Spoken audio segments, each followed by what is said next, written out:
I couldn't hear myself there. Welcome to Lead the Change. We're back with this very exciting sessions. I'll spend a few seconds explaining the format. We will have a few participants take the stage one by one. Everyone gets 3 minutes to pitch how they, as innovators, entrepreneurs, creative leaders, are leading the change for the sector. It's a very broad way we've approached this. So we shortlisted a handful of individuals who the judges believe that deserve the chance to take the stage and tell you all how they're leading the change.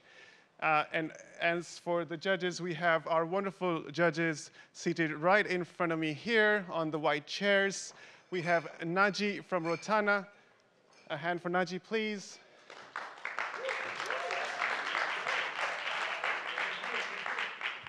It's a nice mix we have here. We've got David from Quo.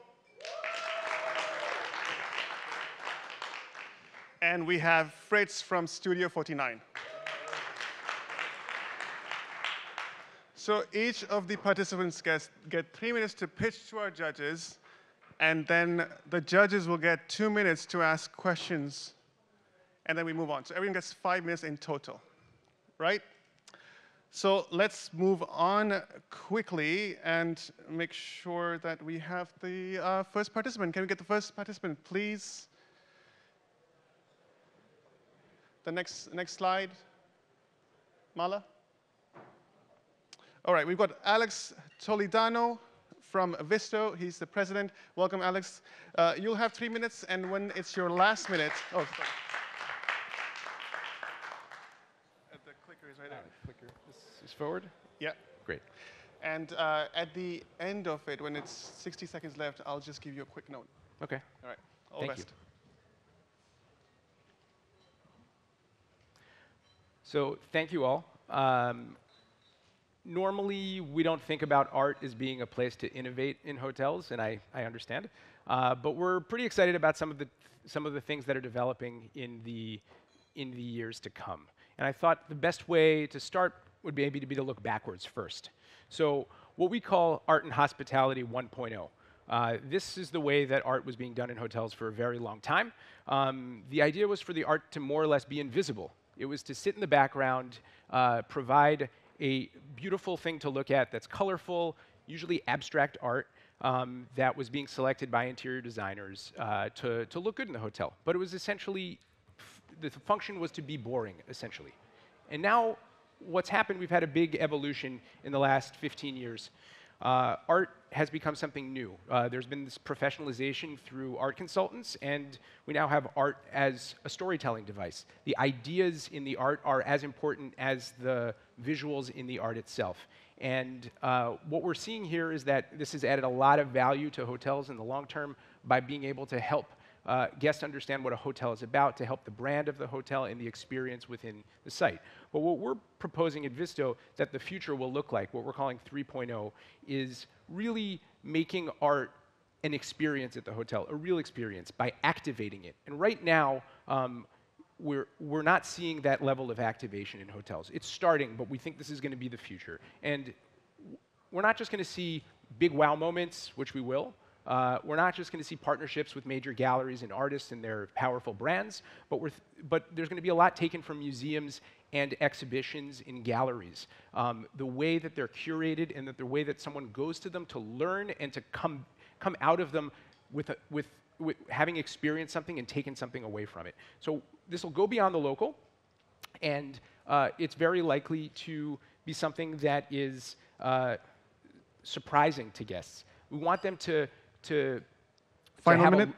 Thank you. We want them to have a low-tech experience of being trained with staff training, having staff being able to guide them through, teach them, show them things, QR codes that will teach them more about the art, audio tours. That's the simple part. But the exciting part is really the technology side, this ability for the guests to become artists themselves, participatory art through digital art, as well as physical, tactile experiences like at children's museums, that museums are really trying to, across the board, make art more interesting there, not boring and intimidating like it often is. And hotels are, in some ways, going to be the perfect playground for this in the years to come. And we're very excited to see how that evolves in the years to come and adds more long-term value to hotels. So thank you.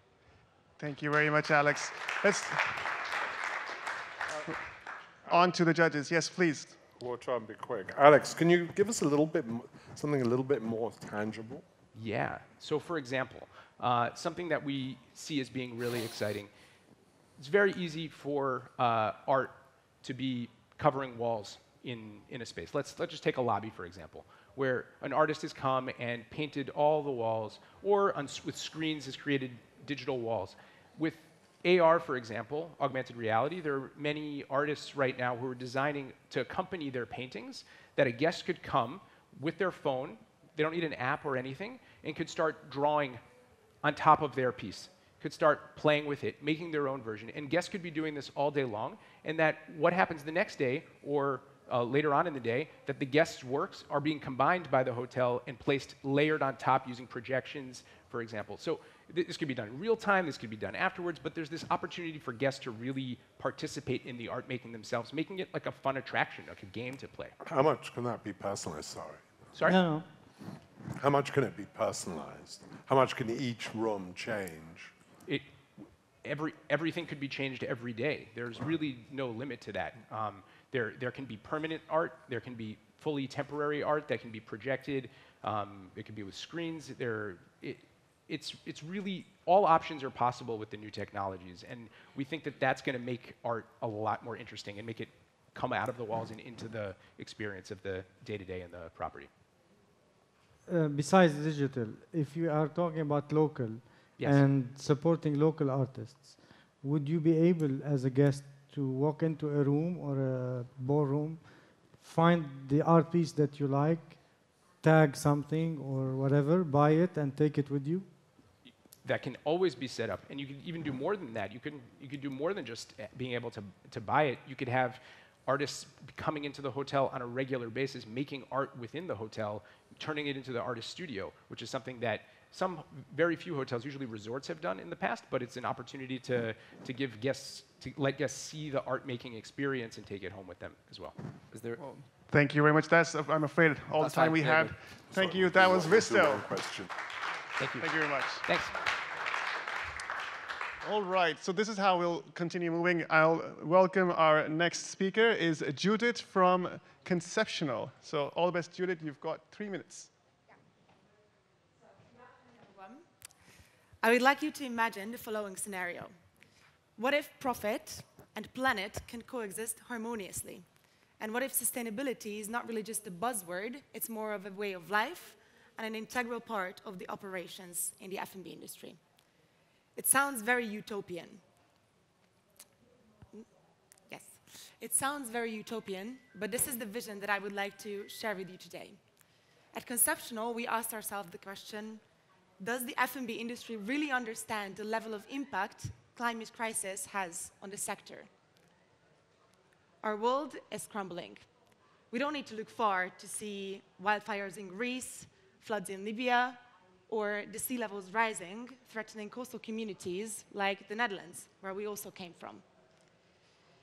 As our world is shifting towards a completely new chapter, there is a huge need for a regenerative business model. Having a business case is not enough anymore. We need a value case. And this is not just because we need to save our planet, it's because regulations are coming and regulations are here. We need to anticipate the costs that these regulations are going to cost us. We need to stay attractive for future generations, generations like mine, who are going to be in the industry for the upcoming decades, to stay attractive for them as an employer. But what does it really mean to lead the change? Leading doesn't just mean to make initiatives and to commit to net zero for 2030 and to make promises. It means to take a step forward and start acting now. And it means to take the system that we have today and to change it to something new. And this is what we did. We believe that sustainability is not a task. It's not just about reducing plastic in the operations, or it's not just about reducing food waste. Don't get me wrong, these things are important, but it's not the whole picture. Final minute. The whole picture is this: sustainable food route. It's our holistic and systematic thinking of sustainability. As it stands in the name, it's a route. It's a road that we all need to embark on. We created this framework, these guidelines for landlords, for F&B operators, to support them in identifying all the different departments that they can make changes at. Food and packaging, kitchen and kitchen processes, design and interior, and how can they reinforce these decisions that are made in the name of sustainability within the organization, and how can they communicate it towards the external stakeholders, and how can they use it in their branding. Within each segment, each department, there are different factors that we call dials, because companies can turn them to influence the sustainability KPIs. So this is how we look at sustainability. With sustainable food route, we believe that we need to give a more holistic thinking, a systematic thinking, and a pragmatic route to sustainability, to make it measurable in all different parts of the operations when it comes to F&B operations and F&B companies. Thank you, Judit. I'm afraid that's all the time we've had. Yeah, On to the judges for 2 minutes of Q&A, please. Well done, Judit. Thank you. Quick question. Yeah. Can you give an example of how you can make this measurable? Yeah, we're working with third parties, and it's, of course, it varies department by department. But what we more believe in is that we don't need to just give ideas on how to improve the interior or how to improve the kitchen processes, but to actually measure and give numbers that why is choosing a different product in the kitchen or in the menu, why is it better? There are a lot of different tools for that, so we're using third parties to do that. Right. How do you integrate yourself into an operation? How do you position yourself within the operation? Well, we're working, for instance, with airports currently, and they need a lot of help with having a holistic and broad view. The way we position ourselves is that we don't just look at one specific department. We don't just look at, let's make branding on interior and design sustainable. We look at how can all these different departments within the companies collaborate together in the name of sustainability, because they coexist together.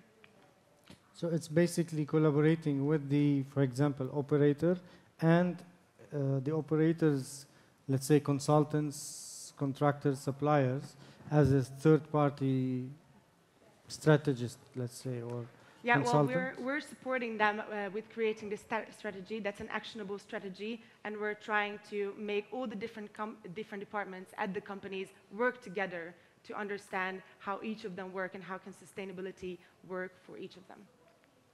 Thank you. Okay, that's our questions from the judges. Thank you. Thank you, Judit. Thank you very much. Okay, let's move on to our next presenter. I'll just run through the slides. Is our friend David Singleton. Please welcome on stage David Singleton. Hi, everybody. For those who know me, were ill-advised to put me on at the end of a day like today, knowing how much I talk. So here we go. So ōrāculī is a practice where I work as a portfolio board advisor, and I importantly work as a transformational growth coach. And very often you'll hear in my work about be the leader today you want to be tomorrow. And that's as I work with clients and boards and brands. It was a practice that was born from purpose, curiously enough, when I was asked to go and work over in England at Old Trafford and work with an elite team out there. And that's where I particularly talked about purpose, which in turn inspired me to form ōrāculī.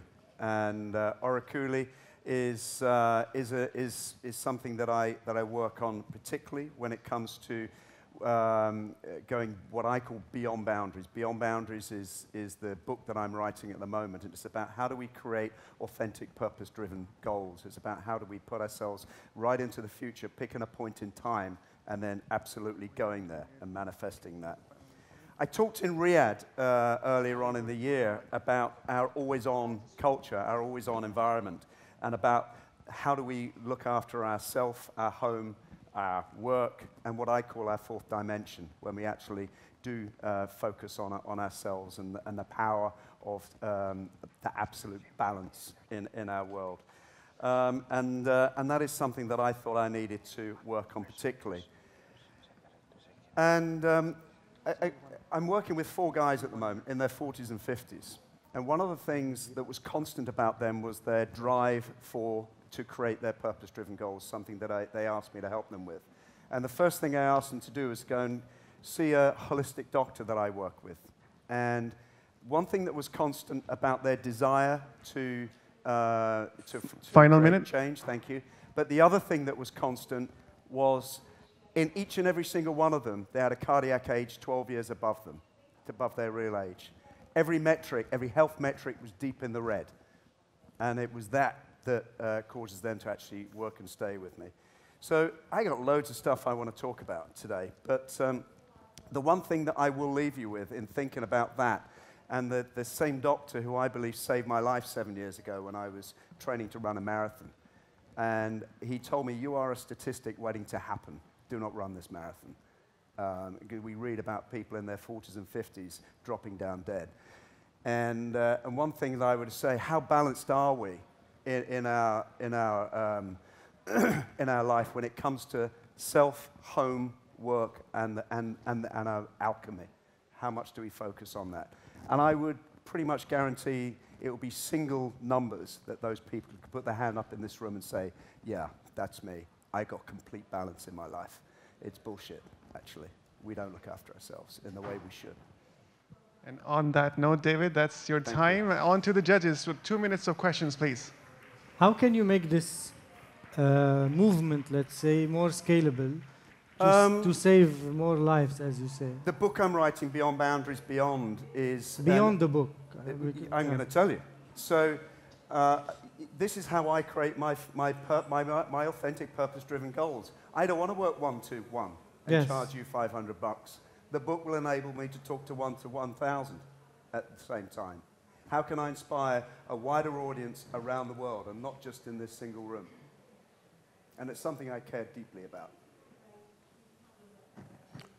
Alchemy of the mind, if you just go back to the previous slide, is something that is, I think it's fair to say, is not ubiquitous, but it's becoming more or less, becoming fairly widespread thought in more futuristic conceptual development, not just here, but around the world.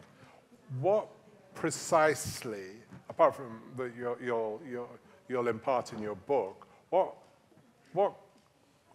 how can alchemy, because alchemy of mind is a wonderful expression, how can that become the next thing?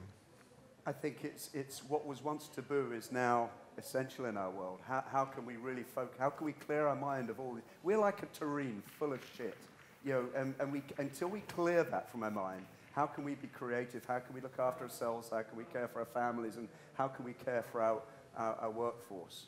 And I think, and that's the focus that I work with when I'm working with leaders who are stressed, leaders who are suffering with their anxiety, suffering with limiting beliefs, where there's absolute talent within boards, within future leaders too.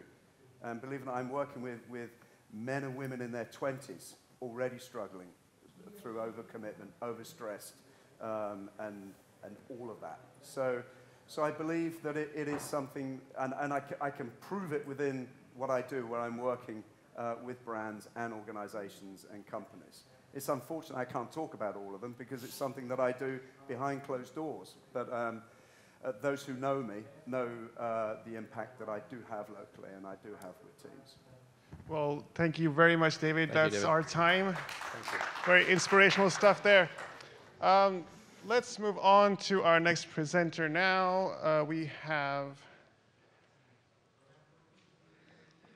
Fahad Mushayed from Asfar. I guess we have Anouschka, is that right? Anouschka from Bacchus agency. I hope I said that right. Welcome. What do I click? Just right and left. Right, left. Okay, great. Good afternoon, and thank you very much for coming. My name's Anouschka, and I'm the founder of a purpose-driven global communications agency. And today I'm going to be talking about sustainability. Not that we haven't heard a lot about it throughout this conference, but I do believe passionately that sustainability can also be very simple. And I would say many, many, many operators in the hospitality industry haven't quite cottoned on yet. So, as you know, sustainability used to be a buzzword, but it's now a need word. We all get that, so let's get started. We have a fragile planet, but we have guests more and more around the globe that care, that your brands care about hospitality, and they want to see it in room, they want to see it in the bathroom, they want to see it on arrival. And I know that a lot of the big groups are really working hard on the macro projects, which is fantastic. You know, we want to preserve water, we want renewable energy, but I imagine most people that walked into a hotel room yesterday found a lot of paper, unnecessary, unrecycled paper. So there's a lot to do. I've chatted about that. So I'm going to give you some tips, really simple tips, and I would challenge any hotel operator, however large or small, across the globe, not to be able to take this on. We work with the two most forward-thinking, sustainable luxury hotel brands in the world. One Hotels, created by Barry Sternlich, founder of Starwood, and also Habitas, which in this region is in Alula. So I've learned a little bit as we've gone along. So the first thing I would advise is start a green team within your own team. Get your team excited about the simple changes that they can make. Get their ideas, listen to them, inspire them, and then implement them. The to-do list. So let's just get rid of the single-use plastic. We've talked about it for years, decades, and I walked into my hotel room yesterday to be greeted by... Final minute. Oh, goodness me. Right, well, there we go. Let's get some wooden key cards. Let's go paper-free. We know digital. Let's preserve water. At One Hotels, they have a little egg timer in the shower, asking you to shower for 5 minutes, not 7. Showering for 5 minutes. If everyone showered for 5 minutes, it would make a massive difference. Let's save food. In France, all food in supermarkets about to expire goes to food banks. We, as a hospitality industry, can easily arrange the same thing. Let's avoid nasty disposable amenities and nasty cleaning products. Let's replant. Replant a tree. Invite people to replant a sapling on arrival like they do at Habitas. It's easy and it's inexpensive. Sustainable transfers. We've got electric car companies coming out of our ears. Have a partnership with them. And finally, reward green guests. Create an incentive scheme in-house so the greener you are, i.e. I didn't wash my towel today, I get a drink on the house. Let's do it. Thank you. Just on time. Judges? Fritz. Anouschka, tell me, what do you tell those that will tell you that some of those things might not apply to all segments in the hotel industry? Luxury guests, for example. Well, so for example, I would ask, do you have a telephone? Oh, is it a smartphone? Great. Is there a QR code you can actually have on a piece of wood in the hotel room to avoid paper? Fantastic, we're on. All the things that I said just now, I thought very deeply about, and they are inexpensive, and they are easy to do. My question is, what would the green team not be able to do that Bacchus can do? I mean, all the messages, I think we all agree on. But what would your company bring? What would your movement bring? Our experience. That we cannot do ourselves as operators. I was not trying to lead the change myself. I was trying to inspire other people to take the change. How do you figure out the incentive program? I mean, people saving towels. Those, I mean, with respect, most of the ideas that you presented are being done. Maybe not by everyone, but by a lot of product. Not as many as you would think. You know, I would say I haven't come across another brand with wooden key cards apart from One Hotels. When you really think about it and you look at all the different hotel brands and you look at how they operate, you know, I had a meltdown on behalf of a client when I had to do a sustainable audit for a very well-known brand for a particular property. So that's the thing I was looking for, this sustainable audit. Yeah, I agree. You know, like, because some people do audits for cleanliness, or you do audits for our F&B restaurants. Why don't you create that police for sustainability? Well, I wouldn't like to call them police, because that could scare people. No, it's okay. I think it's more encouraging people. We do advise our clients all the time on simple sustainable solutions. I understand to put a water tap in every hotel room of an enormous group would be a significant financial investment, but we advise all our clients, whether they're in F&B, whether they're in wellness, small things that they can do which they're more likely to adopt rather than, you know, let's change the entire energy supply system. So that's really what the talk was about. Nice. Okay, that is our time. Thank you, Thank you, Anouschka. Well done. All right, on to another friend of the show, friend of the event. We've got Duncan, Fraser-Smith. Hardly say I'm a friend of the show. I normally speak for 40 minutes up here, but anyway, we're going to get started. Good afternoon, everyone. I'm not going to do the introduction. Oh, I need the clicker, though. Stop the clock. Thank you. Restart the clock, please. Restart the clock. Thank you. Okay. Good afternoon, everyone. My name's on the stage, so I'm not going to go into that. But what I am going to say is 12 months ago, I knew nothing about ChatGPT. I knew nothing about AI. Nothing. And then I find out earlier this year that some people have been working on this for 6 years. And I'm like, oh my gosh, I couldn't believe it.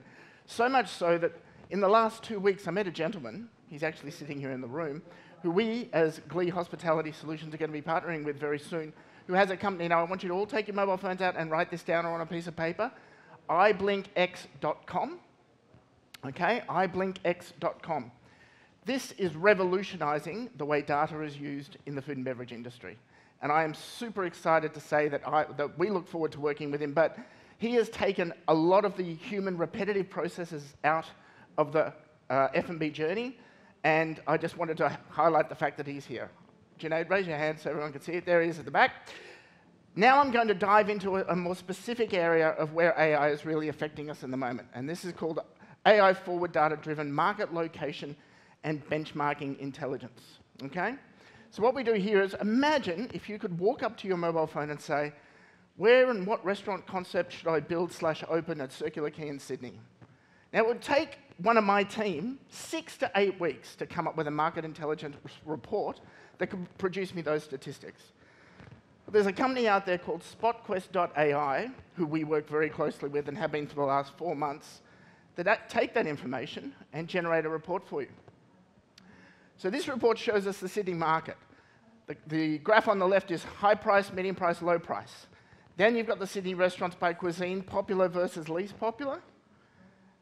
Then you've got food and beverage hyperlocation, so they go into the top 1% of the areas that you're looking to put your restaurant in. So I'm looking at Circular Quay, they've gone into the Rocks, Barangaroo, CBD downtown, Circular Quay 1, Circular Quay 2, and driven out the number of outlets that are in those spaces. Final minute. We can then go into the fact that they are then able to scrape and extract population by region and by age group, so we know what our target demographic is going to be in that location.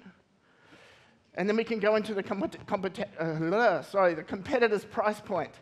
So how much are they selling a glass of sparkling for in restaurant, there we go, Rooftop Bar versus Loam versus Claire's Bar and Rooftop, Pier Dining, the Gantry, Alibaba Bar, yeah, that one, and Tayam Restaurant and Bar. Guys, the future is here now. I mean, that report was actually generated for a client. The report took not 6 weeks, but 6 days, and was 97 pages long of data. So what it's done for us in my business is it allows my team to focus on their creativity, their inspiration, their drive, not the dry effort of, you know, data, reaching out, copying menus, etc. I support AI in what we do in hospitality. Of course, we cannot remove that human touch. We are in the business of hospitality, talking to people, interacting with people. The most important thing for me is if we can take the rudimentary stuff out and focus on the creativity, we're all going to have better concepts and creations as we go forward. Thank you. Thank you, Duncan. And with that message, thank you very much. What do you do? It was on the screen.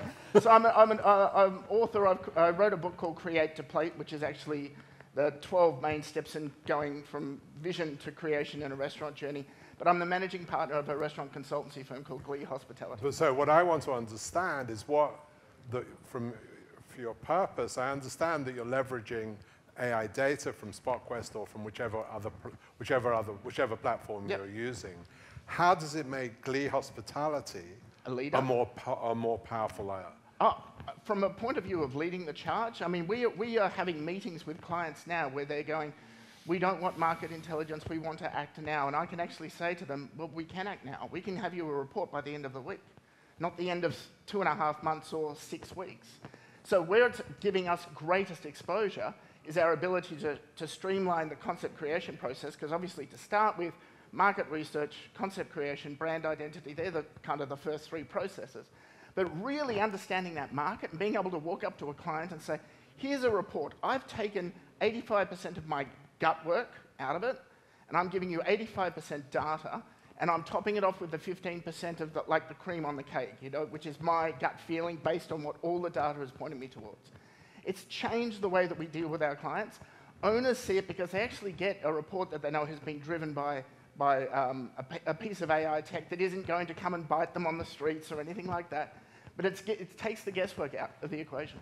Does this reduce your fees by 85%?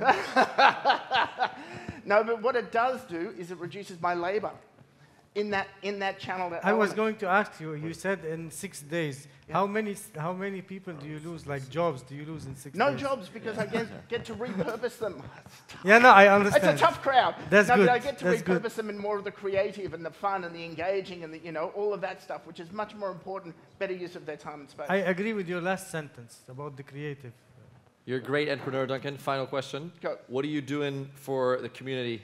So you've got more time on your hands. What are you doing with it? Give me something to give you a point more for the community. A point more for community. What am I doing for the community? Well, I mean, I'm not going to use the word sustainability because we have used that all really I mean, it's been used a lot over the course of this. Great food. You can say great food. Yeah, I can say great food, but again, you know, what I will say, I tell you what I will say. Based on the data that we get, we design outlets for the local community. You are the man. Thank you, Duncan. Thank you, Duncan. Thank you very much. Well done.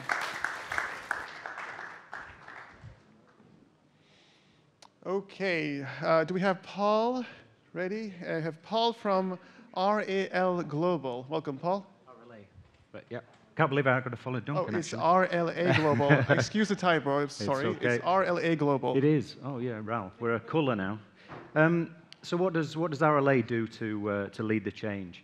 For us, it's about one metric at a time. So I would say, what if you could establish a clear path to project success by simply understanding the dynamics of the budget and the real drivers for project success? For us, we've created new methodologies around metric-driven data analysis and metric-driven design in hotels. The methodology is unique. It allows us to empower communication with all the stakeholders so that we have a single aligned vision for success. Our software solutions allow us to define budgets so that we can understand the dynamics of the metrics going into a project. Projects are often mired at the outset by budget discussions, often taken in isolation of the real drivers for success, which often leads to delay and change. Delay is the biggest unforeseen, unaccounted for cost in any project. This is the real problem at heart here. How many times have your project stalled because of lack of budget definition, unsure about the real drivers for the project, whether that's ROI, whether it's increased occupancy or ADR, and sometimes, obviously, they coexist. I like to use, actually, a Jenga analysis, and I should have had this on a slide, but you know, we design a Jenga block, we build a mock-up, and then we find that the market says it's going to cost you more than you thought for whatever reason. So we start to value engineer, we start to take those blocks out, and hope that the whole thing still stacks up at the end of the day.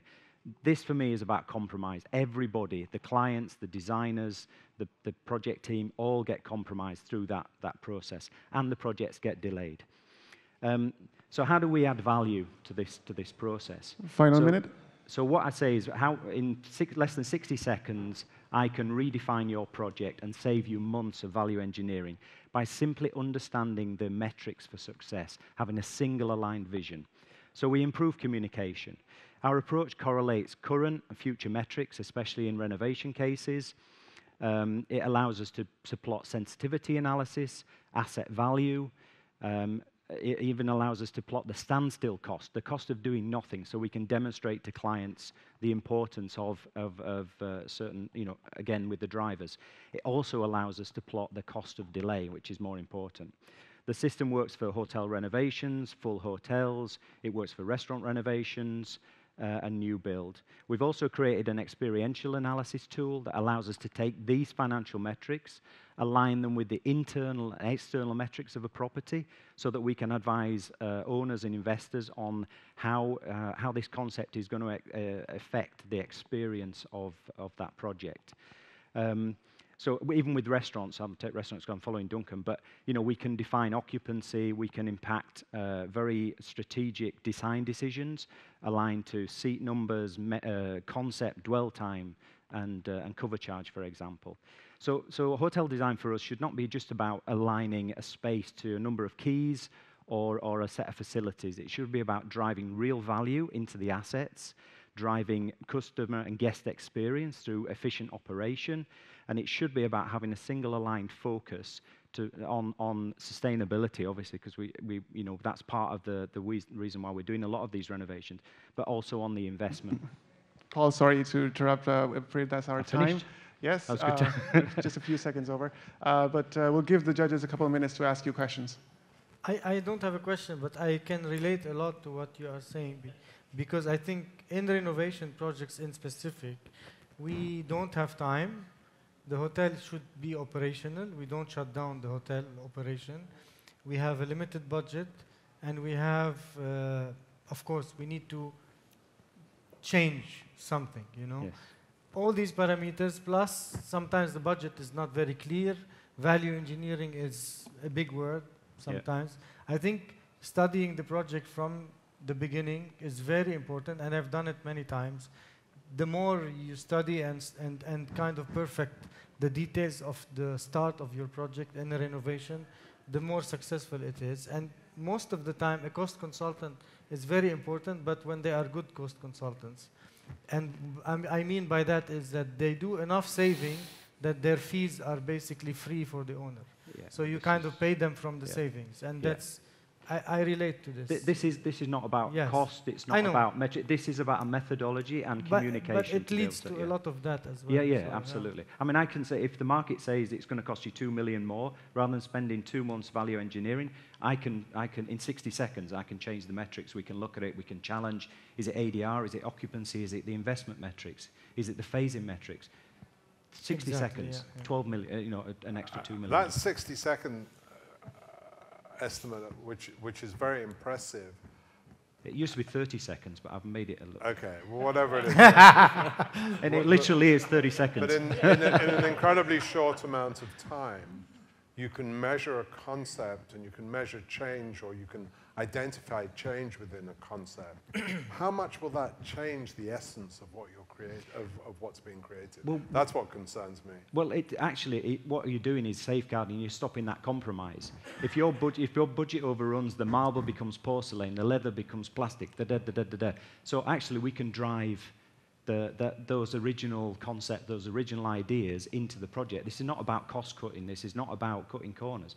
It's actually about driving logic into the process so that you can make informed, empowered decisions. Thank you very much, Paul. That was Paul from RLA Global. Thank you. Thank you. So last few left, do we have Basma from FreshOnTable? Welcome, Basma.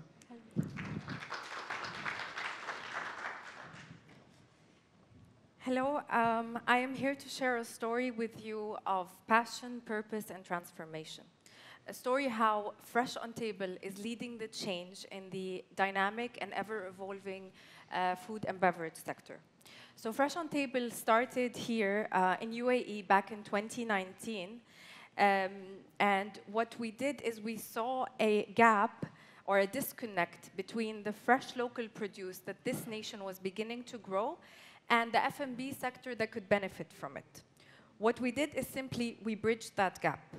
So our bridge was built on the pillars of sustainability, as well as the technological expertise and background of our visionary CEO, Mr. Atul Chopra.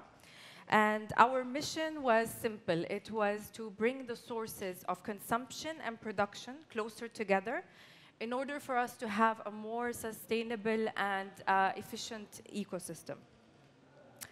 What we did is we infused our technological innovation into every step of our supply chain, and we have implemented what is known as the FOTX platform, which transformed the way local farms and enterprises connected. We started off very small with just a few farms and HoReCa partners who believed in our concept, but thanks to their ongoing support, we have grown exponentially. Today, we work with over 300 farm partners who offer over 250 local SKUs. We serve over 300 enterprise partners with 300 daily deliveries spanning across all of the Emirates on a daily basis. So what sets us apart is our technology. Each partner's invoice bears a scannable QR code that unlocks the power of traceability. You can actually see and track your produce from the time it was harvested until its safe delivery. We also empower our partners with a unique dashboard where they can see their impact that they are making by sourcing locally, including how much CO2 emissions they have saved and how much food miles they have saved. We also adopt the harvest on demand model, which basically means that we are ensuring maximum nutrition and freshness. We are reducing on food wastage, and we are eliminating the need for food storage. As a company, we have wholeheartedly embraced on the UN SDGs, and we synchronized our endeavors with 6 of these UN SDGs. But to delve deeper into our commitment alongside our partners, we have embarked on a journey to onboard and champion farms who employ sustainable practices and contribute by addressing certain global challenges in alignment with the UN SDGs. So I would like to invite you all to actually visit our booth where you can see 4 different farms who are aligned with at least one USDG, from water conservation to renewable energy to inclusion. Thank you very much.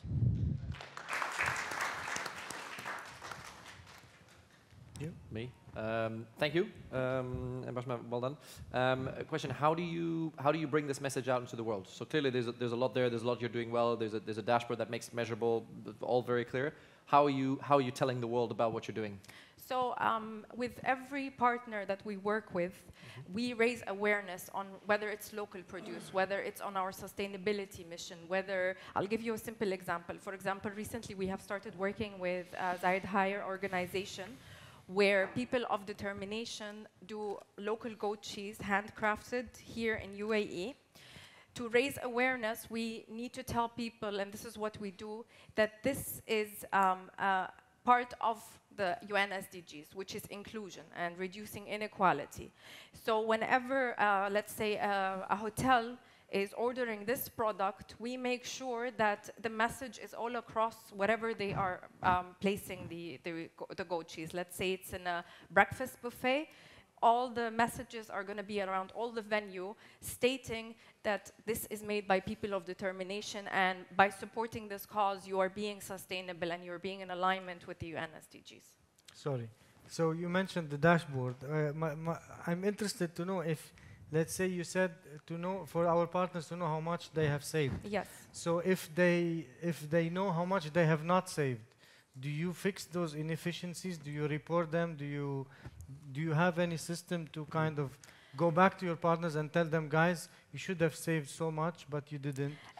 This is something that each partner sets for themselves of how sustainable they can be. What we can do is kind of create like a motivating or like a goal for them to reach. So if you see your number that you have saved this much of CO2 emissions, it creates that motivation within the team to do more. We don't force them to do anything. No, it's just a real-time data of how much CO2 emissions they have saved. Thank you. How closely do you go down to the farm itself in terms of the way milk is produced, the way so our animals are procurement team does all the checkup before we onboard any farm. And at the same time, every client goes and visits each of our farms, whatever, if they want to see where their produce is really coming from and to see the freshness and how local it is. And not just by saying, oh, this is local. No, it's 100% local and it's coming from this farm. And with the traceability, they can see where all their produce is coming from within UAE. That's excellent. Very good. Thank you. Very interesting stuff. Okay, moving on to, I'll just go through my slides now. We have Radhika from the Sustainability Kiosk. So welcome, Radhika. Thank you. Hi, I'm Radhika Arapally, founder of Sustainability Kiosk, and this is my story. So how will I lead the change? The why. I think we all start with the why. And for me, the why was 2030, 2050, reductions, greenhouse gas emissions. 2 days, we've been thrown all these facts. But what are we doing about it? And I know we all care deep down. All of us care for the planet because we all have kids. And we care for the generation today. We care for future generation. But what are we doing? And I'm from a hotel background. I worked in a corporate office for umpteen years till I kept asking for all the uncomfortable questions. How much food waste do we have? What do you do with the food waste? And I never got the answer back. And that's when I began to learn things on sustainability and see how can I help hotels? How can I lead the change? Reimagine how to do that with more hotels. So what do I do? So I've built a vision of how do I take it down to an individual hotel level, and I've reimagined it, and this is about practically how we are doing it. So green, everyone thinks green is ordinary. It's an easy thing to do, but that's not the reality, actually. So who actually owns the metric for greenhouse gas emissions in a hotel? Is it your marketing? Is it your engineer or rooms or stewarding? It doesn't sit anywhere. It doesn't actually have a seat at the table. And we want to change that. We want sustainability to be a voice because it requires coordination across all the departments, and the knowledge is actually extensive. I mean, we have here, I'm really inspired that Glenn is in the room here, who is CEO of Sustainable Hospitality Alliance. He's here to watch, which is real inspiration. And there's so much data out there, and they're free tools built by the Alliance, built by many more knowledgeable people, but actually adoption of the tools is the real challenge. So we seem to have amazing targets, we care for it, but implementation is key. So what we began to do is, once we have the vision in terms of we are going to work on implementation, we're going to work on setting the standards in the hotels. What did we do? We set out to measure everything. So we measured everything. And this is about, think of a cauliflower. If I gave you a cauliflower, you would cook it. But you get only 75% of the value because you leave out all of the bits. Whereas in reality, when we have limited resources and finite resources for everything, you should actually look at an entire piece, which is the entire cauliflower, and that's 95. Otherwise, the rest is money left on the table. Think of sustainability in a similar way. Are we getting total impact assessment for all the work that you're doing? So at the end of it, I began with my vision. I began doing storytelling, talking to more people about it, and thankfully, we now have more people who believe in the journey. So we partnered up with minor hotels. That's Anantara, The Palm, World Islands, NH Collection, Wyndham, few of them. So we've got around 13 hotels that we've partnered with. And luckily, we've been able to actually put this into practice in the last 12 months. So overall, if you look at operations and measurement, what I spoke, waste. Waste is really a big thing, right? We had huge buffet there, and there was lots of it, right? What happened afterwards? Did anyone wonder? I'm sure you did. But it's an afterthought, and you moved on. So we've actually taken that and put all the elements back into circular economy. And when you actually Thank you, Radhika. I'm afraid the time is up now. Done. We'll move to the judges for their 2 minutes of questions, please. Sorry. That's okay. Radhika, help me out. What exactly is it you do? Interesting. So we lead the change for sustainable operations. How?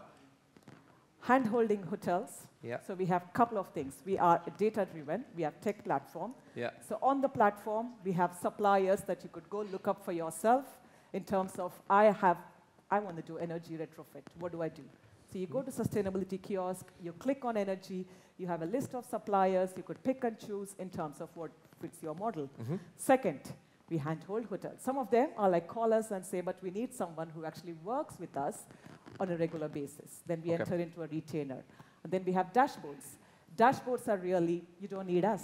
The dashboards do some of the work. So we can help you in benchmarking. We can look at your water, energy, waste, how is it going in your branding, communications. I hope that answers. Three things to it. And we also do one last one, which is knowledge. Knowledge, we believe, is free, so we share all of that. I do a podcasting myself called Sustainability Stories. We publish newsletters, and all of that is up for free for anyone who is curious and has the passion. Okay, thank you. Very interesting. I have no questions. No questions. I was really on the game then. Thank you very much. Thank you, Radhika. All right, can we get the screen up, please? Okay, who's this next guy?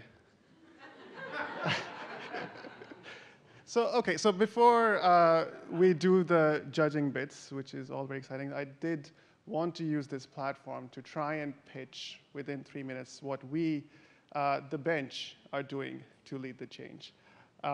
So I'll ask my colleague Inara if you can time me, please, so that we're fair. He has like 20 minutes. 1 minute. Yeah, it's really difficult when the tables turn, don't they? All right. I'll try. Be kind. All right, so how are we, the organizers of FHS, leading the change? We are creating an intersection for the world of hospitality where the industry invests in its future. Now, if we go back in time, Dubai was a bit like this. 2005, that's when we launched the Arabian Hotel Investment Conference. It grew, it expanded. We got the support of the hospitality investment community over the years, 19 years, until the world shut down. We hit the pandemic, and we were forced to reinvent, relook at things, and entered a new world called Future Hospitality Summit, which you are all a part of now, so thank you very much for being here. We also thought that was a good time for us to start digging a bit deeper. And we started interviewing our key stakeholders, our investors, the hospitality investment community, and asked them, what do they want from us? And they said they want more opportunities from the Future Hospitality Summit, from the people who have over the past 2 decades helped them connect to the exciting opportunities that are available in this dynamic region. So here's what we're doing with FHS. Now, there's some big numbers in there. I won't focus too much on that because we are all about the quality of opportunities that we present. Our goal is expanding the exhibition and the conference streams, the themes, so that the investors can connect with the opportunities that they have told us are the most important to them.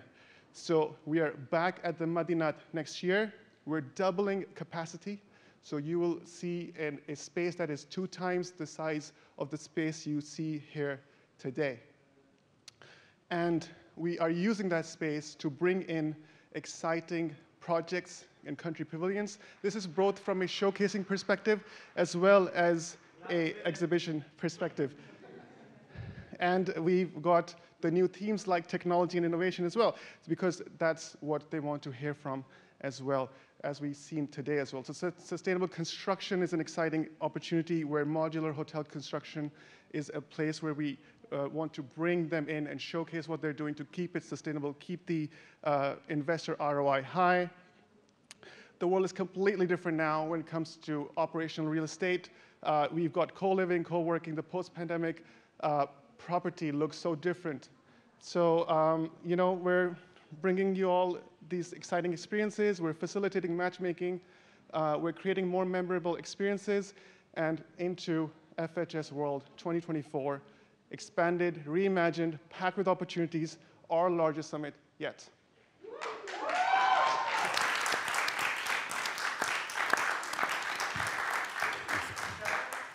How much do we grill him? Should we grill him? What was the time? That was our time. Let's. I'll give you the gentle version of this question. Obviously, what you do is events. You bring people together. People come from all over the world, so there's a question of sustainability there in terms of travel. I know David. I don't think he swam over from Bangkok. I'm pretty sure he was on a plane, like probably most other people that are in this room. What are you doing to address those that are saying, okay, but how longer can we justify events like yours, which are growing? And I agree with all the numbers, and it's all great, but you know, there's a question of sustainability there. How do you answer that? So we could have looked at this a couple ways. We could have launched a bunch of new events all over the world, because that's also what investors want. However, we are trying to be more efficient with our space and the time and the travel for all the community that sees us. So we are saying all roads lead to Dubai. All roads lead to FHS. So because there's so much value in personal connection, that's why you're all here, right? Because we want you to meet face-to-face with the opportunity. You can do the Zoom calls, you can do whatever, but this experience is what we're trying to enhance here. So we are keeping that in mind when we think about this, making it a one-stop shop for our investors. My opinion, I think you should give bigger booths, cheaper, bigger booths for all these new concepts, and smaller booths for the operators and the developers. Because the developers and the operators, we all know them. And I mean, you know, we don't need the ego trips around the space. They can do it, you know. I think if you want to lead the change, in my opinion, I'm an operator, by the way, but I think if you want to lead the change, you need to give the bigger space to the new comers, to the new opportunities, to the new players, the modular, the co-working, the co-living, all these people. I'd like to add on to, I think that's an excellent point. FHS is a fairly, it's an evolution of AHIC. It's an evolution of the traditional conference that happens at IHIF, that happens at HICAP, that happens at ALICE, that happens all over the world. It's not addressing the new generation. How is FHS as a brand going to address the new generation? Yeah, that's, I think, David, we are talking about these things as well, aren't we? So I have a privileged information. You do have, there's some insider information exchange here, but for everyone's visibility and transparency, this is a surprise for David. I didn't tell him this is what I'm going to do on stage today. And neither did I tell you, Paul. So yes, with the expanded space, and you'll see there's a student workshop that we're running tomorrow as well. With the expanded space, it gives us the opportunity to do more of those exciting things, adding technology bits and putting investors in front of what the new generation is all about and what they have to offer. So yes, that is, I don't have a concrete answer to your very clear question just yet, but it's something we're working towards. That's got to be, I mean, Sunaj's point, it's exactly the point. I mean, it's exactly the point. The future It's called future for a reason, right? Yeah. It's not called the current. The future of this industry is these wonderful people who've all presented today and elsewhere. Well, you're all out of time now. Tough. Well, I'm not grading that. You're not great. But on that note, thank you so much for our judges. We'll give them a few minutes now. You can cross my name off that, it's fine. And let them deliberate, and we'll come back and announce the winner shortly. So just give us a couple of minutes, hang around, and we'll talk to you all shortly.